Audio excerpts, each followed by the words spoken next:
Bien, buenas tardes, estimados alumnos. Después de una semana nos volvemos a reencontrar en este sistema nuevo de clases, sistema online que al parecer, como se están dando las circunstancias, la coyuntura, es probable que siga por un tiempo más.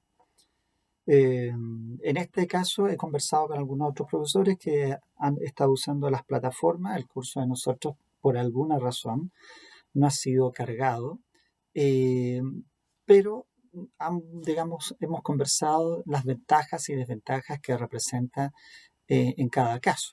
¿Ah? En algunos casos la clase vía plataforma o conferencia resulta atractiva porque en el fondo es una instantaneidad, eh, pero también dificulta en algunos casos las llegadas a tiempo a la clase, que es lo que habitualmente ocurre cuando estamos en forma presencial. El video también representa la ventaja de que el alumno puede observarlo desde el instante en que quiera y eso permite además para mí entregar todo el contenido determinado para la clase. Bien, así que eso como primer punto. Lo segundo que, digamos, pasa a ser yo creo que lo relevante es la coyuntura. Veo que la situación se está dificultando, así que me hago parte de la, eh, de más que el consejo, es el ruego de cuidarse. De cuidarse ustedes, de cuidar a sus hijos, cuidar a sus padres, cuidar a sus abuelos, porque en esto no hay garantía. Es una de las cosas que en derecho se analiza. De hecho, hoy día tengo una contestación de demanda precisamente basado en este problema. Un cliente mío tiene problemas con una compañía de seguros y la compañía de seguros le acaba de contestó a nuestro juicio señalando que frente a las expectativas que se tienen en los seguros con ahorro no hay garantía sobre el saldo. Lo que me parece desde ya extraño, porque si dan o se trata de un producto de renta garantizada, entonces, ¿qué significa la expresión renta garantizada? Pero bueno, eso es un detalle aparte. Lo que estamos hablando es del tema de salud y confiados entonces en que una buena gestión como sociedad puede redundar en que esto no llegue a, digamos, situaciones extremas como está ocurriendo en Italia y en España, donde la tercera edad en verdad se está viendo abandonada. Bien, pero bueno, un sentimiento, un pensamiento, una reflexión por ello siempre es importante.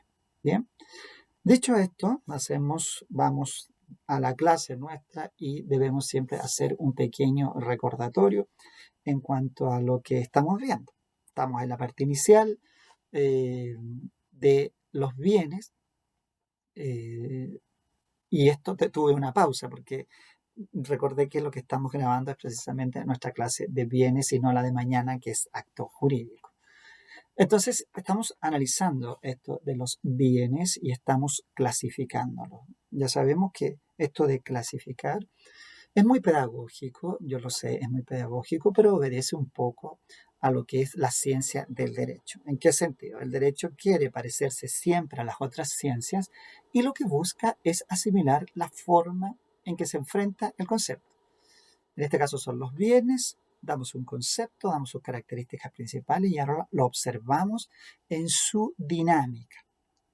Cuando hablamos de un bien, ¿qué características puede inmediatamente desprender ese bien? Si uno mira lo que yo tengo acá atrás, ya no estamos en una sala de clase, lamentablemente con esto de que tenemos que guardar cuarentena, y lo que yo tengo atrás son obviamente libros, y uno mentalmente como buen estudiante de leyes dice cosas corporales, muebles. ¿No? Y la pregunta sería, haciendo un repaso de la clase anterior, lo que yo tengo atrás son libros que de alguna manera se pueden consumir. Obviamente que en el plano objetivo ninguna posibilidad, pero para quien vendió estos libros sí se podían consumir subjetivamente porque se iban enajenando, ¿cierto? Ahora, por allí, allá arriba, Ustedes se fijan en esta zona de allí, esos son códigos. El rojo que indico acá es un código civil francés, el verde uno colombiano, eh, y este que es como amarillito aquí es un código cubano muy particular, porque ya no hay ediciones de un código civil cubano, porque los cubanos no tienen el concepto de propiedad privada ya desarrollado a nivel de código civil. Ese código, de hecho, era de transiciones y es de los años 50, cuando se fue terminando entonces la propiedad privada allá en Cuba. El otro, este de acá es un código también brasileño. Ven, entonces, para mí pasan a ser bienes que son no reemplazables. Entonces pasan a ser bienes no fungibles, a pesar de que si un día me instalo en Brasil, seguramente voy a encontrar muchos códigos civiles brasileños. ¿Ah? No he ido a Brasil, pero ya sé al menos que cuando vaya voy a encontrar mucho. Pero mientras esté acá en Chile, para mí este código de aquí es un código único. ¿Eh? Para mí es subjetivamente no fungible, no es reemplazable por otro. Bien, así, de algún modo, nuestro ambiente nos sirve para ir haciendo el repaso de la clase anterior.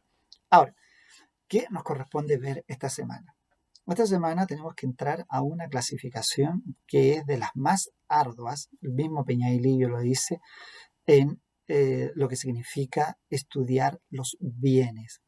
Porque de hecho vamos a estudiar esta distinción, la menciono de inmediato, entre bienes singulares y bienes universales, donde los bienes singulares no representan ningún problema, pero las universalidades son toda una complejidad en el mundo del derecho por una razón bastante simple, porque las universalidades no existen. No existen en la realidad concreta, ¿ah? En el mundo material eso no existe. Así que, bueno, partamos con esta idea o con esta prevención de que en este tipo de clasificación hay conflicto. ¿Bien? Bueno, los bienes singulares, simple de definir o de describir, son aquellos que constituyen una unidad. Simple, están constituidos por una unidad, un solo libro pasa a ser un bien singular, ¿cierto? Aun cuando esta unidad sea una unidad provocada por el ser humano. Si uno pensara en un libro, diría son hojas y portadas y cartón. Entonces, sí, pero la unidad, es decir, el todo funcional, es lo que en el caso del libro marca que siga siendo un bien singular. Y en el otro extremo están las universalidades.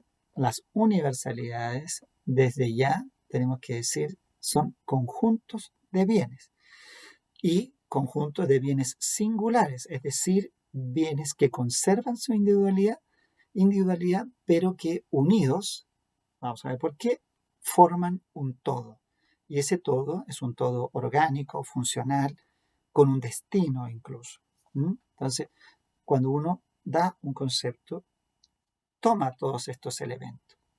Es un conjunto de bienes singulares que conservan su individualidad y que están agrupados con un fin, con un destino. Después vamos a ver cuál es ese destino. Entonces, ¿por qué es tan compleja? Porque le estamos llamando a este grupo de bienes universalidad.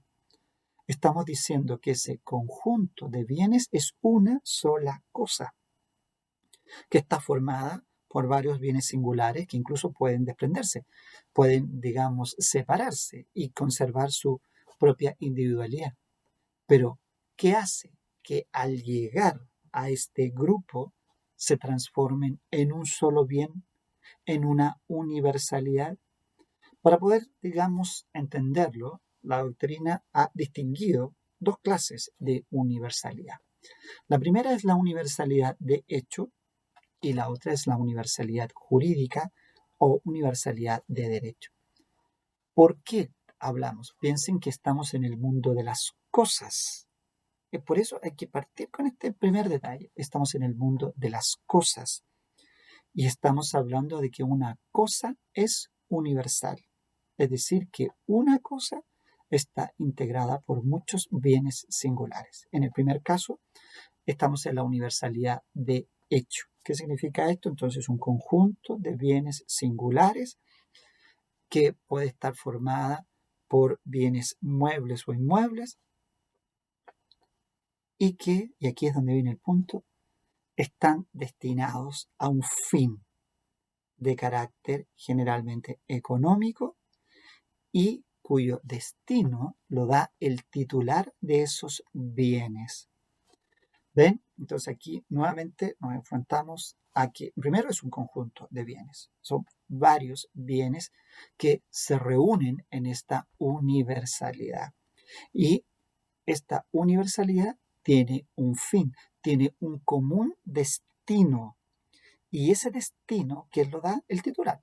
El que sea dueño de todos estos bienes le da ese destino.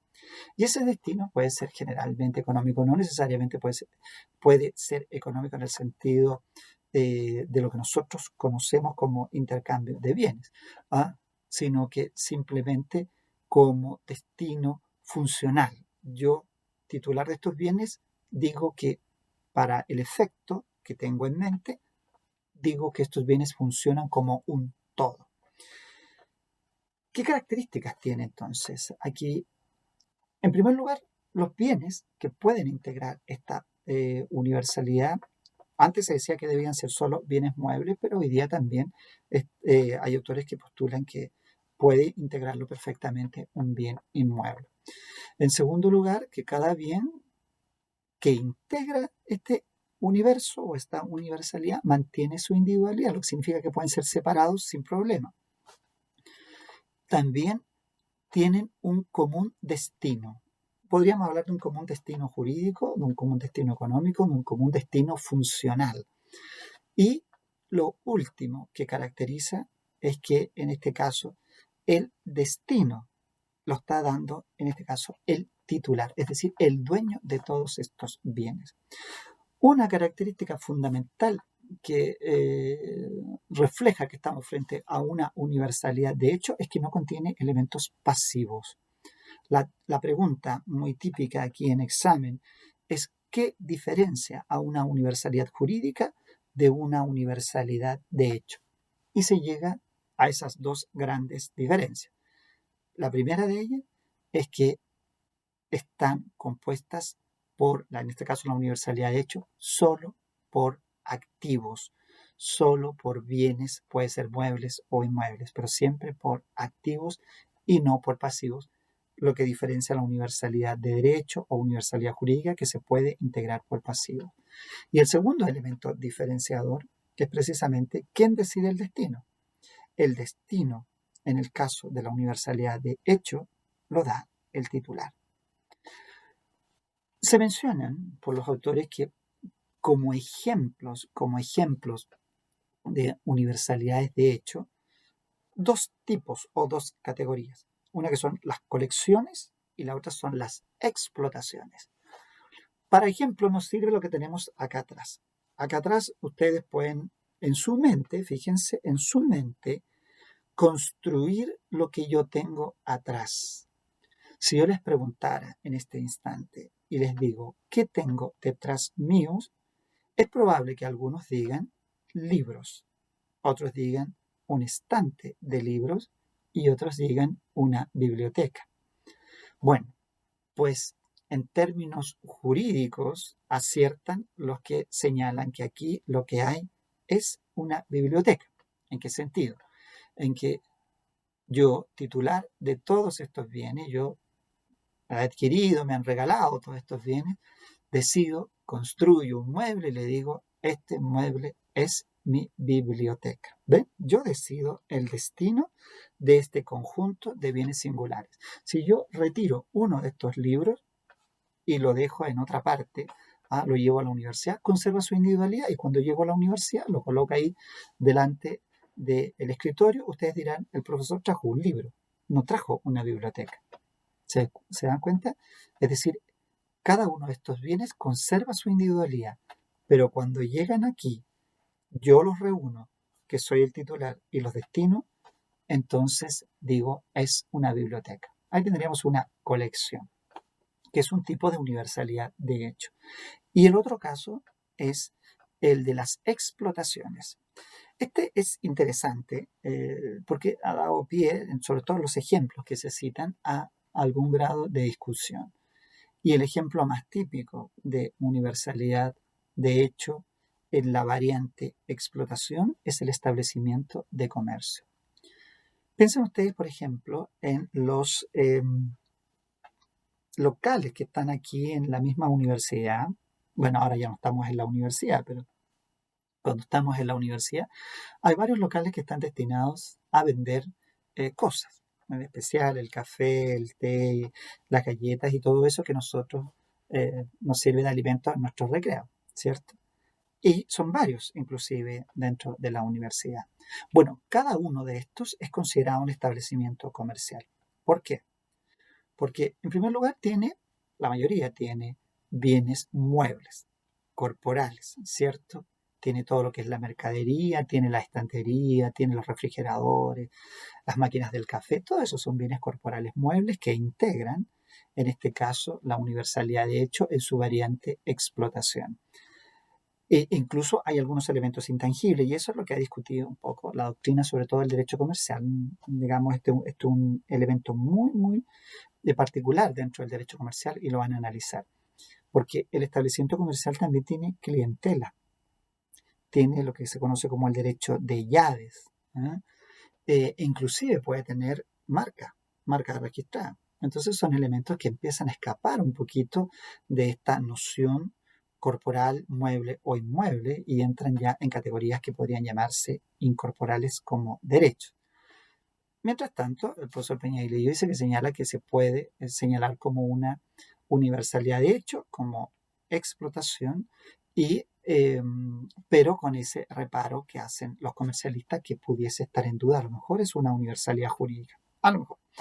Bien, dejamos entonces las universalidades de hecho y pasemos a las universalidades de derecho o universalidades jurídicas. Aquí también hablamos de un conjunto de bienes y ese conjunto de bienes está formado esta vez tanto por activos como por pasivos, que constituyen una unidad orgánica funcional, función que es generalmente jurídica y cuyo destino lo da la ley. Ese es el gran punto. ¿Ven? Aquí nuevamente tenemos un conjunto de bienes, pero aquí se amplía el espectro. Ya no son solo bienes activos, sino que también son pasivos. ¿A qué nos referimos con el pasivo? Ustedes ya lo van manejando, a las obligaciones. Es decir, forman parte de esta universalidad deudas que puede tener el patrimonio. Sabemos que las deudas las tiene un sujeto, después vamos a ver eso, pero están dentro de esta cosa llamada universalidad jurídica. Por tanto, lo que la caracteriza, además de este conjunto de bienes, es que está formada por pasivos o la integran también pasivos y el destino no está dado por el titular de esos bienes, sino que es el legislador el que decide. Los ejemplos más clásicos o el ejemplo más clásico es la herencia, pero también se mencionan como ejemplos el patrimonio reservado de la mujer casada en sociedad conyugal y el mismo patrimonio de la sociedad conyugal. ¿No? ¿Por qué? Porque son efectivamente universalidades que están formadas por bienes activos y bienes pasivos. ¿No? Y, perdón, me equivoco al decir bienes pasivos, sino que es simplemente están compuestas por activos y por pasivos. Bien, ahora, aquí cuando en la primera clase dijimos que hay muchas abstracciones, esta es una de las más características, porque si usted le pregunta a una persona que no estudia leyes si ha visto alguna vez una cosa que se llama universalidad jurídica, solo va a mostrar, obviamente, una cara de interrogante. ¿Qué es eso? Nunca he visto una universalidad jurídica. Y los juristas y los abogados y los estudiantes de ley tampoco podríamos decir que la hemos visto porque no la hemos visto. Las universalidades son una creación intelectual. Solo nuestra mente, después de generar por experiencia y por conocimiento o experiencia histórica o por experiencia sensorial, podemos decidir que es una herencia, un patrimonio reservado o un haber de la sociedad conyugal. Por eso les preguntaba yo, ¿qué es lo que ven atrás? Cuando ustedes observan, la experiencia les dice que es una librería o una biblioteca. ¿Por qué? Porque a través de la experiencia sensorial, que es la visión, más la experiencia histórica, que es su conocimiento acumulado, usted decide si es una biblioteca. Piense ahora que es mucho más complejo en una herencia. ¿Qué elementos le permiten a usted decir que un conjunto de bienes es una herencia? Les doy ahí unos segundos para que la piense. ¿Qué elementos le permitirían a usted decir si estamos frente a una herencia? Lo primero que seguramente van a pensar es que tiene que haber un fallecimiento. Alguien tiene que haber muerto, porque si no, no hablamos de herencia. Primera cosa. En lo segundo, es probable que tengan que decir, tienen que haber bienes, sino de qué herencia estamos hablando, ¿cierto? Entonces, la experiencia sensorial de haber visto fallecer a alguien y de conocer que éste tenía bienes, le traen a su mente la idea de que, esto es una herencia, es una cosa. Ahora lo aprende, digamos, desde esta perspectiva. Antes no lo vio así. Pero ahora decimos, es una universalidad jurídica, es un tipo de cosa. Y después viene una complicación aún más, digamos, más sesuda, porque les va a implicar que ustedes tengan que pensar o exprimir un poco más su cerebro. Porque la pregunta es, si esto es una cosa, ¿es vendible? ¿Y si la vendo cómo? Porque no la puedo tocar, no la puedo reunir. Sé que, por ejemplo, el causante tenía un bien en Arica y otro en Punta Arenas y tenía una cuenta corriente aquí en el banco en Santiago. Entonces, ¿cómo traigo todo eso a un solo punto y le digo, este es el conjunto de bienes? Solo diciéndole a la persona, te estoy vendiendo una herencia. Y quien compra inmediatamente dice, esa herencia puede estar comprendida por muchos bienes. ¿Ven? Entonces, así funciona esto de la universalidad jurídica denominada herencia. No voy a entrar todavía en ese punto porque no forma parte del capítulo de hoy. Pero en algún minuto vamos a entrar a decir, si tenemos la universalidad jurídica y uno de los que forma parte, porque piensa en una herencia, tiene 3 hermanos, significa que 3 son dueños de una cosa y esa cosa tiene por objeto una universalidad. Gran tema, gran. Podríamos incluso pedir como tarea dibujar el cómo funciona una universalidad jurídica. Como ahora no estoy en posición de hacerles el gráfico, me lo devuelven ustedes a modo de tarea. Bien, entonces tener presente esto, porque si uno de estos hermanos quisiera vender su herencia, está vendiendo de partida solo una parte, ¿cierto? Supongamos son 3 hermanos, está vendiendo 1/3 de ella. Y ese es un gran problema, porque no está vendiendo ni la casa de Arica, ni la de Punta Arenas, ni está entregando o distribuyendo los fondos que están en la cuenta corriente. Está diciendo, yo quiero vender mi parte. ¿Sobre qué recae? Hasta ese instante no sabemos. Por eso entonces resulta tan fundamental el conocer lo que es una universalidad de hecho, lo que es una universalidad de derecho, las diferencias que se dan entre ambas y, por supuesto, en el caso de la universalidad de derecho, cómo vamos a proceder el día de mañana a enajenarlo. Aun cuando la universalidad de hecho, yo también les podría preguntar, ¿cómo procedemos a la enajenación del kiosco del café? Queda ahí la interrogante para que ustedes a lo mejor vayan pensándolo y podemos ir elaborando algunas preguntas para nuestro próximo cuestionario. Bien, queda hasta aquí este primer video. Hay un segundo video para el día de hoy con las restantes clasificaciones para terminar. Esta requería un poquito más de extensión. Nos vemos entonces en el segundo video.